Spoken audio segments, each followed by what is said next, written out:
नमस्कार. साखी कहे कबीर, कबीरांचे दोहे आणि त्याचं स्वैर मराठी रूपांतर.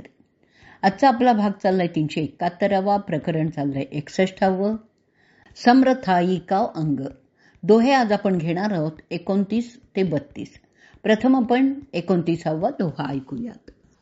तुम तो समर्थ साइया, गहे करे पकड़ो बाहे, दूर ले पहुंचायो, मत छोड़ो मग माही. तुम तो समर्थ साइया, गहे करे पकड़ो बाहे, दूर ले पहुंचायो, मत छोड़ो मग माही. हे करुणामय स्वामी, तुम्ही तर सर्व समर्थ आहात. माझा हात घट्ट धरून मला सरळ मोक्षधामी पोचवा. या प्रवृत्तीरूपी संसारात पुन्हा सोडूच नका. कबीर समर्थ अशा परमात्म्याला विनंती करतायत की तुम्ही मला माझा हात घट्ट धरून, घट्ट पकडून मला मोक्षधामाला घेऊन जा. भक्ताने परमात्म्याचा हात पकडणं आणि परमात्म्याने भक्ताचा हात पकडणं यात खूप फरक आहे. भक्त कदाचित हात सोडू शकेल, पण परमात्म्याने एकदा हात पकडला तर मग त्याच्या हातातील हात सुटणारच नाही आणि भक्त हा मोक्षमार्गीच जाईल. आपण ऐकूयात आता मराठी साखी. हे ईश्वरा सर्व समर्थ, घट्ट धरी मम हात, दूर तव घरी घेऊन जाई, सोडू नको मध्यात. हे ईश्वरा सर्व समर्थ, घट्ट धरी मम हात, दूर तव घरी घेऊन जाई, सोडू नको मध्यात. पुढचा 30वा दोहा ऐकूयात. बालक रूपी साइया, खेले सब घट माही, जो चाहे सो करत है, भय काहू का नाही. बालक रूपी साइया, खेले सब घट माही, जो चाहे सो करत है, भय काहू का नाही. अर्थ ऐकूयात. बालक रूपी स्वामी सर्वांच्या हृदयात खेळतो. त्याला जे हवं ते तो करतो.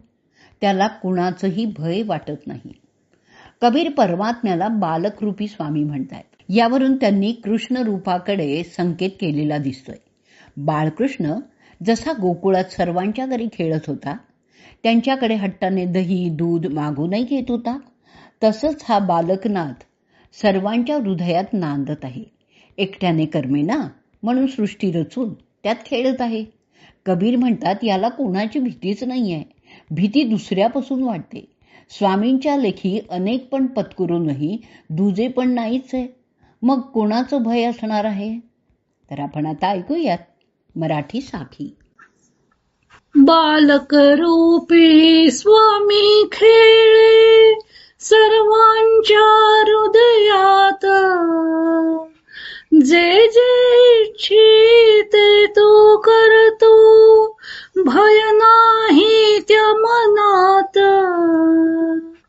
बालक रूपी स्वामी खेळे सर्वांच्या हृदयात, जे जे इच्छिते तो करतो, भय नाही त्या मनात. पुढचा 31वा दोहा ऐकूयात. एक खड़ा ही नाल है, एक उभा बिलला,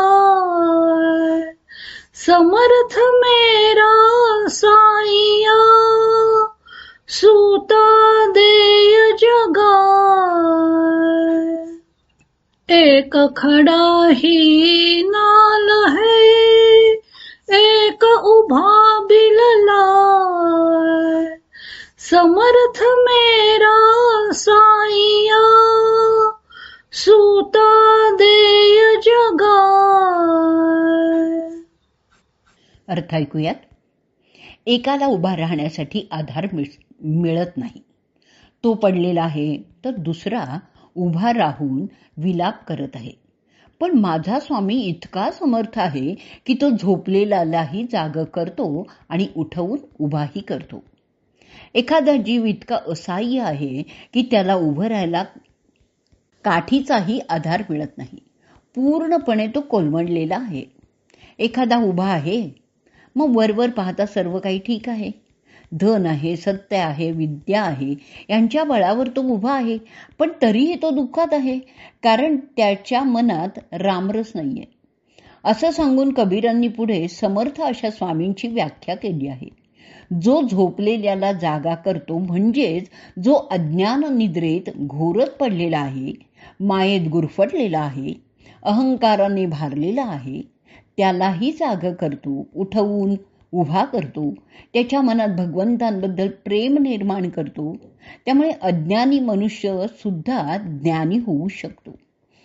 एखादा मनुष्य उभा राहू शकत नाही, म्हणजेच भगवत प्राप्तीकरता प्रयत्नच करत नाही. एखादा प्रयत्न करतो पण त्याला यश येत नसल्यामुळे तो तळमळत राहतो. परंतु समर्थ असा परमात्मा दोघांनाही जाग करतो. शिशुपाल, पूतना, अजामेळासारख्या अवगुणांची रास असणाऱ्या, प्रयत्नही न करणाऱ्यांनाही तो जागवतो आणि जे उभे राहिलेले आहेत, परमात्मा प्राप्तीकरता तुकारामांसारखे तळमळत आहे, त्यांनाही खरी जाग आणवतो. कारण त्यांच्या वागण्याची रीतच अनुपम आहे. ऐकूयात आता आपण मराठी साखी. एक उभा राहू शकेना एक उभा तळमळतो माझा स्वामी समर्थ आहे झोपल्यासी जगवतो. एक उभा राहू शकेना एक उभा तळमळतो माझा स्वामी समर्थ आहे झोपल्यासी जगवतो. पुढचा दोहा 32वा ऐकूयात. समर्थ धोरी कंध दे रथ को दे पहुँचाय मार्ग माहिन छांडिये पिय बिन बिरदल जाय. समर्थ धोरी कंध दे रथ को दे पहुँचाय मार्ग माहिन छांडिये पिय बिन बिरदल जाय. जो धोरी म्हणजे धुरा वाहणारा समर्थ आहे, बैलांना नीट हाकणारा सारथी आहे, तोच गाडीला मुक्कामाला पोचवतो. हे प्रियतमा, मार्गात मध्ये सोडू नकोस, नाहीतर तुझ्या बिरुदालाच लाज वाटेल. प्राण जाय पर वचन न जाय, असं समर्थांचंच बिरुद आहे. तो समर्थ सर्वांचा सारथी बनून गाडी नीट मार्गाने नेतो. गाडी मध्येच जर चिखलात रुतली तर स्वतः खांदा देऊन ती बाहेरही काढतो. हा सारथी नुसताच रथ हाकत नाही हो, तर मुक्कामाला देखील नेऊन पोचवतो. आणि म्हणूनच कबीर त्याची शरणागत होऊन प्रार्थना करतात की तू मला जागवलंस हेच खरं आहे, पण वाटेतच सोडू नकोस, कारण माझा रथ अजून मुक्कामाला पोचलेलाच नाहीये. माया प्रबळ आहे, मन चंचल आहे, पुन्हा पडण्याची शक्यता आहे. आणि तुझ्यासारखा सारथी असताना जर का मी मध्येच पडलो तर तोय तुझ्याच कीर्तीला डाग लागण्यासारखं नाहीये का? कारण स्वामी समर्थ भक्ताला श्रीकृष्णांसारखा त्याचा सारथी बनून योग्य ठिकाणी पोचवतो, अशी तर तुझीच कीर्ती आहे. इथे कबीरांची आत्मनिवेदन भक्ती संपूर्ण शरणागती दिसून येते. आता ऐकूयात आपण मराठी साखी. आणि या साखी बरोबरच आजचा भाग आपण इथे संपवणार आहोत. धुरा खांद्यावरी स्वामींच्या नेरथ ऐक माझे, मार्गामध्ये सोडू नको रे बिरुद तुझे मग लाजे. धुरा खांद्यावरी स्वामींच्या नेरथ ऐक माझे, मार्गामध्ये सोडू नको रे